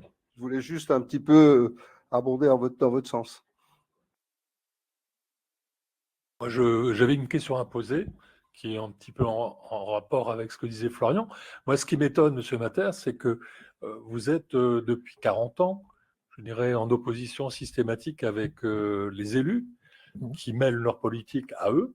À quel moment l'association Zona n'a pas cherché à intégrer la ville en proposant des élus, en étant candidat, en participant à cette politique pour mettre en place vos idées?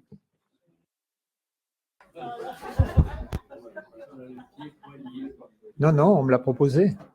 On m'a proposé à 2 reprises d'être dans la municipalité, mais je ne voulais pas. D'abord parce que déjà, Zona, ça me prend beaucoup de temps. Quand on est élu, on fait beaucoup de choses à côté de l'essentiel. Hein. On va inaugurer Chrysanthème, on fait des choses comme ça, on fait du travail de bureau. Enfin, je veux dire, moi, ce n'était pas ma vision de la chose. Et dans Zona, je pense que j'ai imbibé petit à petit toutes les générations, et celles qui arrivent maintenant à la ville sont informées de ces problèmes-là. C'était long parce qu'on partait de zéro. Quand on part de zéro, c'est un petit peu difficile de faire l'éducation de tout le monde et notamment des élus. Mais c'est ce qu'on a fait. Je pense que je l'ai mieux fait de l'extérieur que je l'aurais fait de l'intérieur. Et en plus de l'intérieur, vous êtes toujours connoté politiquement, alors que dans Zona, ça va d'une extrême à l'autre. Hein, pour les gens qui y sont, on ne leur demande pas dans quel parti ils sont. Mais il y a des gens de toutes les tendances politiques. Et je discute avec les élus de toutes les tendances politiques aussi. Vous avez bien vu, la loi de 90, c'est Jean Euler, le député socialiste, qui l'a fait voter. La loi de 2022, c'est La République En Marche. La prochaine, je ne sais pas qui la votera, mais la couleur m'importe moins que l'objectif. Et pour les élections municipales de l'année prochaine, c'est sûr que, comme on l'a fait à chaque fois, on donne une indication sur les programmes des uns et des autres. Après, chacun fait ce qu'il veut au moment de voter. Mais sur notre page, on met clairement, on indique quels sont les éléments essentiels qui portent vers la ceinture verte. Et ce que je peux dire, c'est que les écologistes n'avaient pas forcément un plan préparé à l'avance pour la ceinture. Peut-être qu'ils ne s'attendaient pas trop à être élus.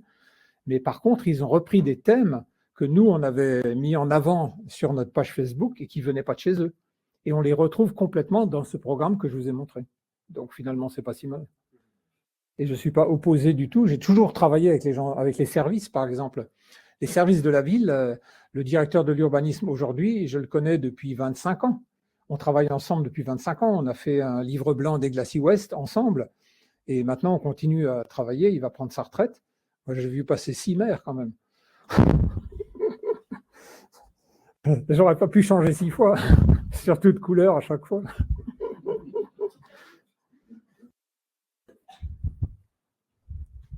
Oui. Est-ce qu'il a déjà été réfléchi ou pensé à un principe de compensation? Je pense à tous ces terrains qui ont été volés à la ceinture verte, et plus particulièrement en Neudorf, moi je suis neudorfois, et quand on voit le bilan catastrophique là, de la construction des fronts de Neudorf et l'impact que ça a eu par rapport au réchauffement de la ville, hein, parce qu'il ne faut pas oublier que les vents dominants viennent du sud-ouest en été quand il fait chaud. Et donc, l'impact dont vous parliez sur le réchauffement de la ville, on l'a senti. En fait, je travaille à Neudorf, j'habite au centre-ville, hein, donc je suis vraiment entre les deux. Et on a eu une augmentation de la température au centre-ville qui a été relevée depuis la construction des fronts de Neudorf. Pourquoi? Parce que le vent ne circule plus, ne peut plus drainer par rapport aux zones humides ou le peu de végétation qu'il y avait. Est-ce qu'il y a un principe de compensation qu'on pourrait aborder? Je pense notamment au terrain Epner, à Neudorf, qui est encore un peu plus sous le vent, en fait. Hein. C'est de là qu'arrive l'air frais pour la ville de Strasbourg, en finale. Et j'ai appris que ce terrain allait être urbanisé, alors que ça serait vraiment idéal pour faire un petit parc et un espace vert qui viendrait compenser un peu par ces dégâts engendrés par la surdensification. Hein. On ne parle plus de densification, mais de surdensification. Et tous ces problèmes d'écrémage de vent qui ont été induits par la saturation de cette zone entre Neudorf et le centre-ville. Donc voilà, le terrain Epner, ça serait vraiment l'idéal pour pour compenser la ceinture verte. Ouais, vous avez raison. Vous avez raison parce que la compensation, en théorie, elle fonctionne déjà. C'est-à-dire dans la ceinture verte, tous les projets qui sont construits maintenant depuis que la nouvelle équipe est là, en théorie, ils sont compensés, mais on ne sait pas très bien par quoi. Et on ne sait pas très bien où. Normalement, ça doit être compensé par une désartificialisation de la même surface que celle qu'on construit, mais ça ne revient pas au même. Si vous construisez sur un terrain d'1 hectare, vous construisez 3 bâtiments, vous allez désartificialiser quoi? Uniquement la surface au sol des bâtiments, pas la surface du terrain. Donc, on va perdre la fonctionnalité d'un grand terrain d'1 hectare et on va se retrouver avec 30, 40 arbres maximum qui seront décroutés dans un parking quelque part. Voilà, mais ça n'a pas de fonction écologique, ça. Le parking décrouté à la Robertso, c'est juste des cailloux, il y a quelques herbes et des mousses qui poussent dessus, il y a des petites plantes qui sont hautes comme ça. Il faut des années, c'est ce que disait Benoît tout à l'heure, il faut des années pour qu'on ait des arbres qui aient vraiment des fonctions, à partir de 20 ans. Et à Toulouse, ils l'ont bien compris, parce que le questionnement qu'on a, c'est que le Grand Pré de la Montagne Verte, c'est un terrain de 2,7 hectares, qui était un terrain constructible jusqu'à maintenant. Et nous, à partir du moment où on a fait annuler le permis de construire de la caisse de retraite là-dessus, on a décidé de s'investir sur ce terrain. Et on a dit, ce terrain, on va y aller planter des arbres tout le temps, tout le temps. On plante des arbres là-dessus. Et là, on a planté la forêt Miyawaki avec beaucoup de réticence de la part de la ville au début, grâce au budget participatif. On a planté sur 8 arbres 2400 arbres. Et c'était très compliqué d'arriver à finaliser ce truc-là. Et je vous dis, sur les 100 000 euros qu'on a eu, 45 000 euros ont servi à mesurer la pollution du sol. Simplement faire des mesures. Et c'était catastrophique, quoi. On s'est aperçu que ce terrain, il est pollué de partout. Alors, on a mis la forêt à l'endroit qui est le moins pollué. On a décaissé de 30 cm, on a mis de la terre propre sur 30 cm, mais en dessous, il y a encore les débris de l'ancienne école. Donc, ça ne va pas fonctionner tout à fait normalement, quoi. Le sous-sol ne va pas être tout à fait normal. La compensation, normalement, oui. On doit compenser 1 mètre carré artificialisé par 1 mètre carré désartificialisé. Normalement, c'est comme ça.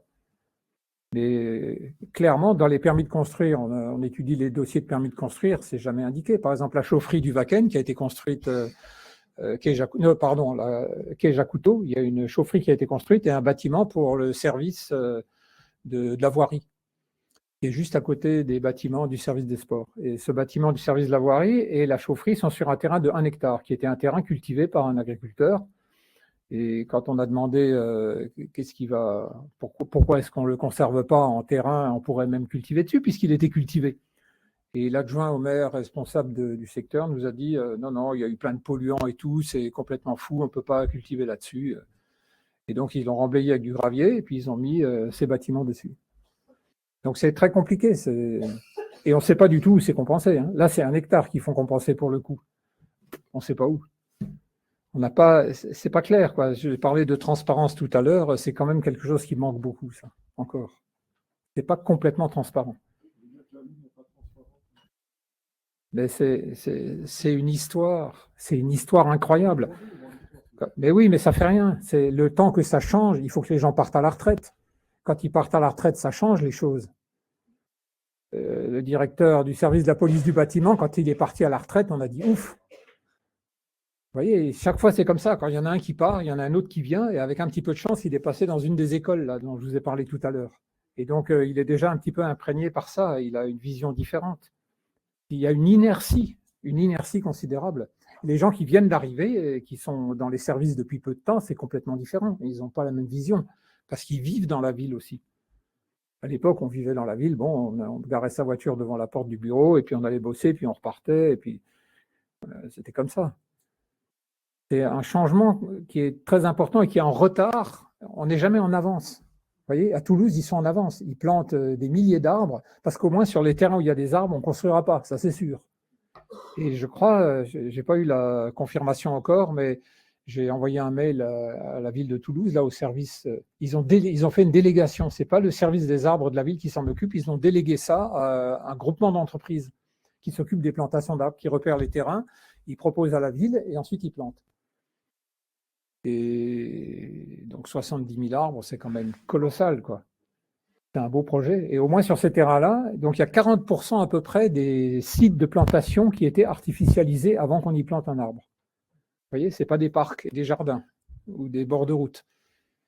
Enfin, encore en bord de route, s'il y avait du trottoir et qu'on met un grand carré de verdure avec un arbre dessus, on peut considérer que ça fait 10 mètres carrés qui sont désartificialisés, c'est pas mal.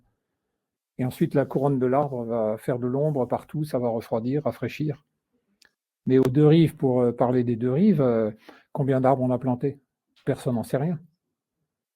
Ça serait intéressant de savoir combien d'arbres ont été plantés sur la ZAC des deux rives. Je peux vous dire qu'il n'y en a pas 1000. Hein. Il n'y en a même pas 500. Je ne sais même pas s'il y en a 100. Oui, je vous en prie. Oui, bonjour, merci beaucoup. L'exposé était, je suis arrivée en retard malheureusement, mais très intéressant. Alors nous, on est des citoyennes de l'avenue du Rhin. Enfin, on est bien intoxiqués. On le sait, malheureusement, on essaie de vivre avec, c'est difficile. Hein. Ouais. J'ai un commentaire témoignage à propos de transparence. Je rebondis sur le mot que vous avez utilisé tout à l'heure. Et puis aussi une question par rapport aux arbres coupés. Donc on habite du côté d'Aristide-Briand, donc vraiment juste avant que ça tourne vers l'Allemagne. Et tout près, il y a le phare Citadelle et puis toute la zone des nouveaux espaces, la Port du Rhin, qui sont en train d'être entre la dépollution de la terre, le réaménagement, la passerelle vers la Citadelle. C'est Starlet là-bas. Voilà, Starlet, exactement. Ouais. C'est Starlet, mais pas pour les arbres. Et du coup, justement, à propos des arbres, il y en a eu une série qui ont été coupés il n'y a pas très longtemps. On a fait une lettre ouverte à la maire pour essayer de comprendre un petit peu en tant que citoyen pourquoi ces arbres j'avais regardé un petit peu sur les troncs coupés, c'est une 50aine d'années quand même. Pourquoi ces arbres avaient été coupés. On n'a pas encore tout à fait de réponse. D'ailleurs, je pense qu'on n'en aura jamais vraiment. Et on a aussi, du coup, interpellé la SPL des Deux Rives, qui est la société, le GIE, qui organise toute la construction et tout le réaménagement des espaces. Et en fait, alors pareil, là, je ne suis pas du tout experte, mais on a découvert que l'étude d'impact, elle n'avait pas été faite, enfin, en tout cas, elle n'était pas publiée avant la coupe des arbres. Je ne comprends pas très bien comment c'est possible, mais je ne m'y connais pas vraiment très bien. Et du coup, ma question, c'était, est-ce que juridiquement ou sur le plan légal, il y a des choses qui permettent d'éviter ou de protéger cette fameuse coupe des arbres? Parce qu'autant je vous rejoins sur il faudrait idéalement planter autant que Toulouse, autant c'est vrai que ce que dit monsieur, ce serait bien de commencer par arrêter de couper, quoi. Donc qu'est-ce qu'on a? Moi, je suis une citoyenne lambda, j'y connais rien du tout. On va rencontrer un élu dans pas très longtemps à ce sujet. Qu'est-ce que je peux me mettre sur la table pour avoir un peu de poids? Parce qu'on n'est pas super nombreux, même on sent aussi au sein des citoyens, ils sont plus inquiétés par l'insécurité de la zone que la coupe des arbres, quoi. Donc voilà, je voudrais avoir un petit peu quelques conseils peut-être par rapport à ça. Merci. Alors, ce que je peux vous dire, c'est qu'il y a dans le plan local d'urbanisme un petit chapitre qui s'appelle les espaces plantés à conserver et à créer. Et il y a des arbres qui sont protégés dans le PLU, soit parce qu'ils sont en groupement, en alignement particulier, soit parce qu'ils ont une taille suffisante, il faut qu'ils aient au moins 20 mètres de haut. En fait, un arbre, ça commence à 7 mètres. Hein. En dessous de 7 mètres, c'est un arbuste, au-dessus, c'est un arbre. Donc, on pourrait considérer déjà les arbres de plus de 7 mètres, on pourrait commencer à les protéger. Mais par exemple, sur le Grand Pré, il y a maintenant une protection de tous les arbres qui sont dessus. Et donc, on ne peut plus abattre aucun de ces arbres, normalement. Et c'est sûr que si quelqu'un vient tôt le matin à 5 heures avec la tronçonneuse et puis qui coupe les arbres, qu'est-ce que vous voulez faire? Une fois qu'ils sont coupés, ils sont coupés. Hein. C'est ça qui est triste. Et après, vous ne pouvez plus faire de procès. Que ça recommence. Enfin, moi, j'aimerais bien éviter que les quelques arbres qui restent, ils soient à nouveau coupés. Parce que comme les travaux sont vraiment en cours, il y a beaucoup de choses qui se passent en ce moment dans cette zone, quoi. C'est à quel endroit? C'est Starlet ou c'est le point de Citadelle? C'est vraiment la pointe Citadelle. Le long de la zone où il va y avoir la passerelle. À cet endroit-là? Dans la zone où il va y avoir la passerelle. C'est la rue Tarade? Je ne sais pas comment ça s'appelle, mais il y avait une espèce de mini-forêt. Moi, c'était mon espèce de nature proche de chez moi. Et c'est vrai que là, ils ont coupé aléatoirement, de mon point de vue, aléatoirement, un certain nombre d'arbres, pas tous, mais quand même de manière suffisamment visible. Après, ils ont tout, la terre est ravalée, c'est le carnage là en ce moment. Mais surtout, les arbres qui restent, j'aimerais bien qu'ils n'y touchent pas, quoi, qu'on soit sûr qu'ils n'y touchent pas. La seule façon de faire, c'est de demander qu'ils soient protégés dans le PLU. Hein. On ne peut pas faire autrement, ou alors il faut s'attacher aux arbres. On avait fait ça à Kolbsheim, mais...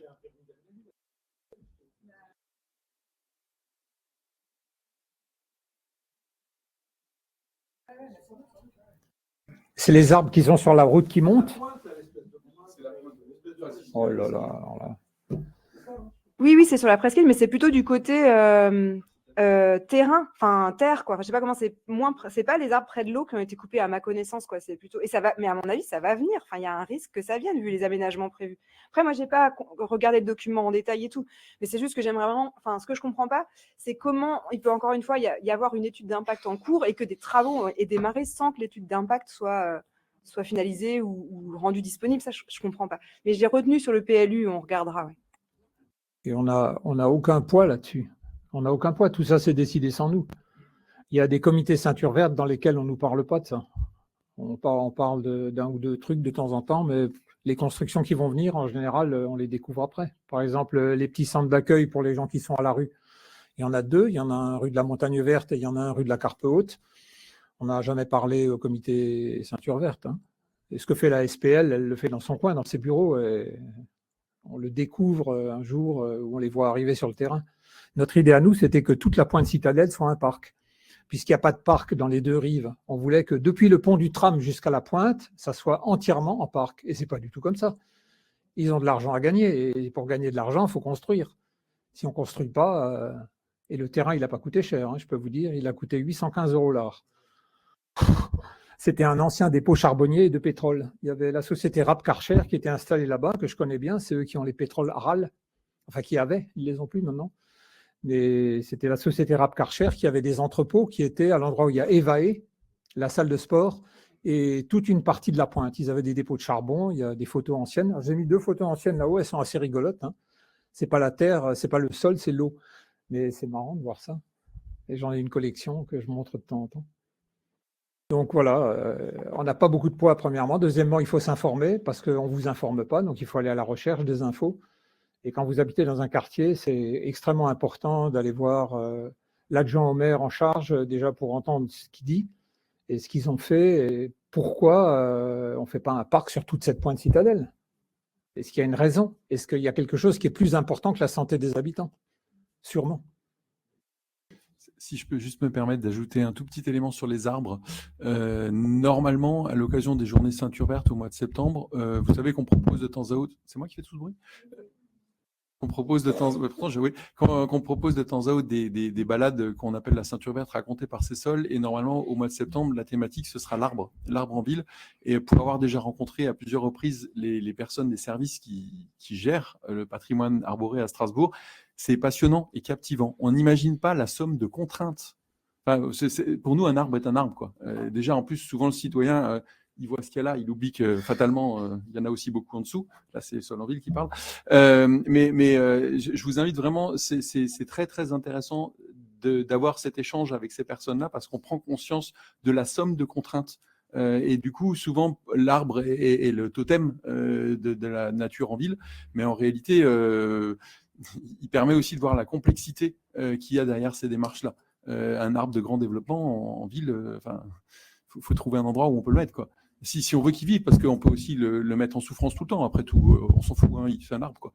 Mais c'est pas ça qu'on cherche à faire non plus. Donc c'est aussi des choses qui sont vraiment très importantes. Et je vous invite, ce sera le 21 septembre certainement, on communiquera ça. Mais il y a vraiment, c'est hyper enrichissant de rencontrer ces gens et les entendre. Et puis on voit l'amour qu'ils ont pour leur travail et pour les arbres.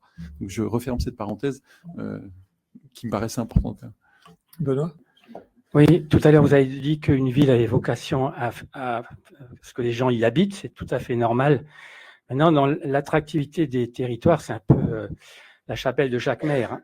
Et comme c'est la chapelle de chaque maire, à un moment donné, il faut que les maires se mettent autour d'une table. En l'occurrence, dans l'Eurométropole, on a tendance à déplacer certains problèmes. Et ce qu'on constate dans les communes de l'Eurométropole notamment, c'est que les campagnes s'urbanisent. Clairement, on ne peut pas jouer sur tous les tableaux si vraiment on veut être sérieux et garder un tant soit peu d'honnêteté intellectuelle dans le discours. Je crois que c'est ça qui fait mal actuellement à pas mal de personnes. Et aujourd'hui, on fait beaucoup de... Ça n'a rien à voir, mais je vois sur les autoroutes le Hochterputz en Alsace et je vois aussi les petits-enfants à qui on fait ramasser les détritus. Ça devient insupportable sur un plan éthique quand dans le même temps, on voit se multiplier les dépôts de déchets comme à Strasbourg. Je veux dire, là, à un moment donné, les adultes ont une responsabilité. Donc, la ville a le droit d'être attractive. Elle a même le droit de dire qu'elle a l'objectif d'atteindre le million d'habitants. Ça aura le mérite d'être clair et de savoir sur là où on habite. Et les gens pourront y habiter en connaissance de cause. Je crois que c'est ce discours-là qui a fait énormément de mal à la politique les dernières décennies. C'est pourquoi l'homme politique aujourd'hui n'est plus guère crédible en France et ailleurs. Donc, l'attractivité des territoires, c'est aussi l'équilibre des territoires. Des hommes politiques en parlent de cet équilibre des territoires, mais dans les faits, on ne confronte pas les réalités locales. Et quand on voit, par exemple, et je terminerai là-dessus, la méga zone logistique qui a été créée autour de Brumat, c'est quoi l'équilibre des territoires?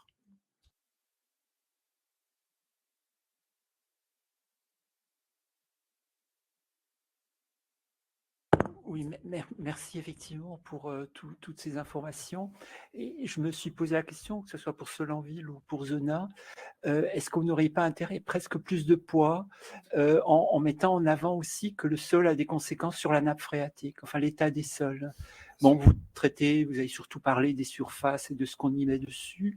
Bien sûr, il y a l'épaisseur effectivement qu'on cultive et qui est très souvent polluée, mais tout ça a aussi des conséquences sur les nappes phréatiques. Et je pense qu'actuellement, il me semble en tout cas, il y a une sensibilisation plus forte, hein, parce qu'on se rend compte que l'eau qu'on boit n'est vraiment pas en bon état sanitaire. Hein, et je me demande si vous n'auriez pas intérêt à prendre, je dirais, une épaisseur plus grande que, effectivement, juste la surface du sol, pour peut-être sensibiliser. Je ne dis pas que vous n'êtes pas sensible, vous, mais je pense que c'est un sujet assez crucial, presque un sujet politique, que de considérer que l'eau qu'on boit, ça vient aussi d'une eau qui a pénétré les sols et qui a, d'une certaine manière, en est polluée. Voilà. Donc, est-ce que j'en ai pas entendu parler, me semble-t-il, mais je me demande si c'est pas une vraie question aussi, hormis celle que vous avez déjà exposée, mais c'est toute la profondeur du sol qui me semble absolument importante à considérer.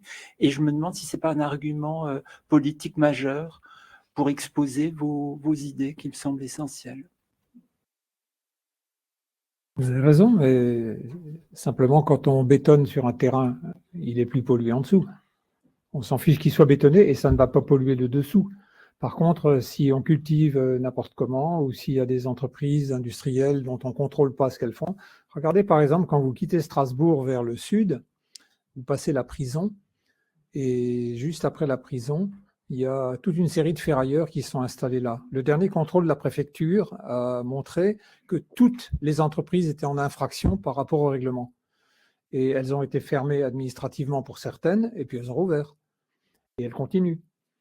Et quand on regarde à l'arrière de ces entreprises, ça donne directement sur l'île. Et vous croyez qu'il y a quoi dans l'île? Tout ce qu'on ne veut pas trouver sur le terrain, on le balance dans l'eau. Et il n'y a jamais personne pour contrôler ce qui se passe dans l'eau. Donc là, vous avez parfaitement raison. L'activité qu'il y a sur le sol est directement responsable de ce qui se passe dessous et à distance même. Parce que la pollution qui est générée à un point, elle est entraînée par le courant de la nappe. Une fois qu'elle a percé le sol, et à Strasbourg, ce n'est pas très profond, c'est à moins de 2 mètres. Et donc, toute activité polluante sur le sol passe directement dans la nappe et ça pollue la nappe également. Non, mais je suis tout à fait d'accord avec vous. Mais est-ce que, par exemple, sur vos cartographies, enfin, ce n'est pas les vôtres, mais c'est celles de la ville, mais justement, demander, ou effectivement, ne serait-ce que par rapport au point de captage, vous voyez, de les rajouter. J'aurais aimé savoir s'il y en a beaucoup sur la ceinture verte des zones de captage. Oui, il y en a pas mal. Il y en a pas mal, notamment à Königshofen, au pré Saint-Gall. C'est le pré qui est un petit peu en contrebas de la route des Romains, quand on va vers le sud. Et dans la petite forêt qui est là, on pensait que cette petite forêt, elle était parfaite, la forêt du Kupferamer. Et en réalité, quand on a fait des études de la nappe phréatique, on s'est rendu compte qu'on ne pouvait pas pomper l'eau pour les jardins, parce qu'elle était trop polluée. Et donc, on a fait une dépollution. Il y a une entreprise spécialisée qui est venue, qui a installé des systèmes de pompage, lavage, filtration, etc. Et ça a duré pendant, je crois, plus d'1 an, le temps qu'on ait à peu près dépollué ce qui était en dessous. Mais ces produits qui sont descendus dans la nappe à cet endroit-là, ils ont forcément glissé vers l'aval et vers le sud, hein, vers le nord. Donc, on ne sait pas jusqu'où ça a été. On ne peut pas faire non plus des analyses partout et tout le temps. Mais ce qu'on constate, c'est que chaque fois qu'on en fait, on a des mauvaises surprises. On a rarement des bonnes surprises. Ce n'est pas les particules, les microparticules de plastique, c'est les polluants dus à la chimie de l'agriculture, les activités industrielles qu'il y a eu auparavant.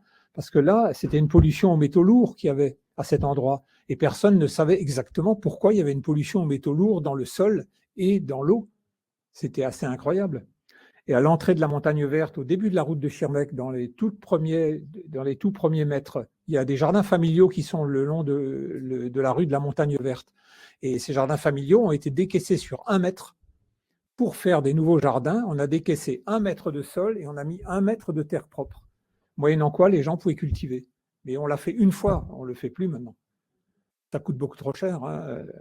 Monsieur Hofsès, l'adjoint au maire, l'a dit, on ne peut pas faire ça, ça coûte beaucoup trop cher. Par exemple, sur le parc du Glacis, les jardiniers ont dit, c'est ce qu'il faut faire chez nous, il faut enlever 1 mètre de terre polluée et puis mettre de la terre propre. Il a dit, mais vous vous rendez compte du coût? C'est impossible.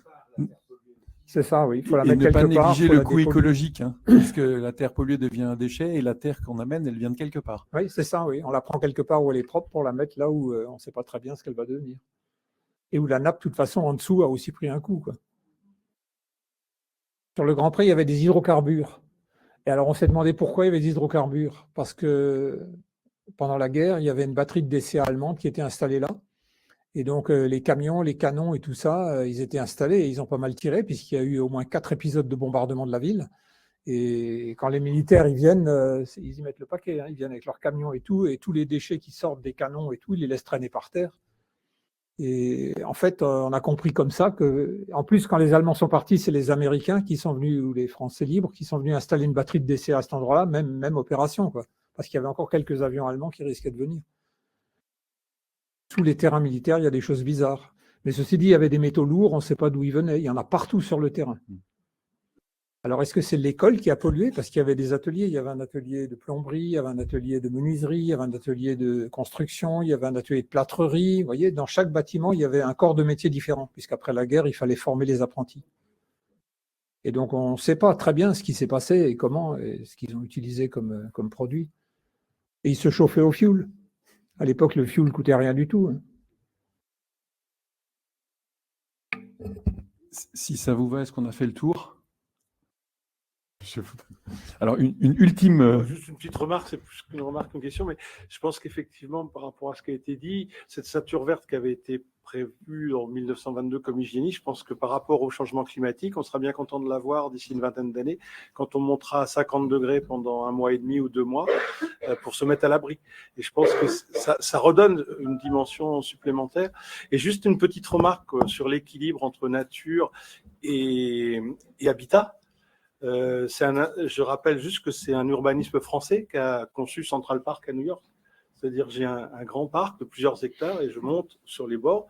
Et je trouve qu'on aurait bien fait de s'en inspirer sur tout ce qu'on a développé entre la presqu'île Malraux et le Rhin, plutôt que de faire du R+3, R+4 et d'avoir quelques immeubles un peu plus hauts et puis de se garder des vrais espaces de nature. Mais ça, c'est mon point de vue. C'est sur une dalle de béton, alors ça va bien au cas où il y a pas mal de...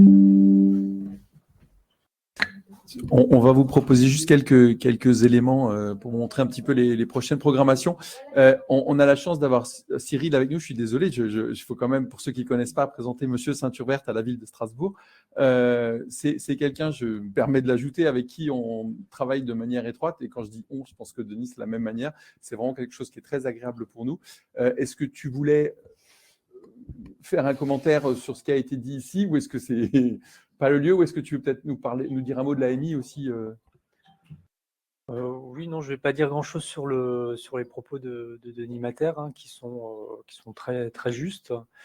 Je vais simplement faire un peu de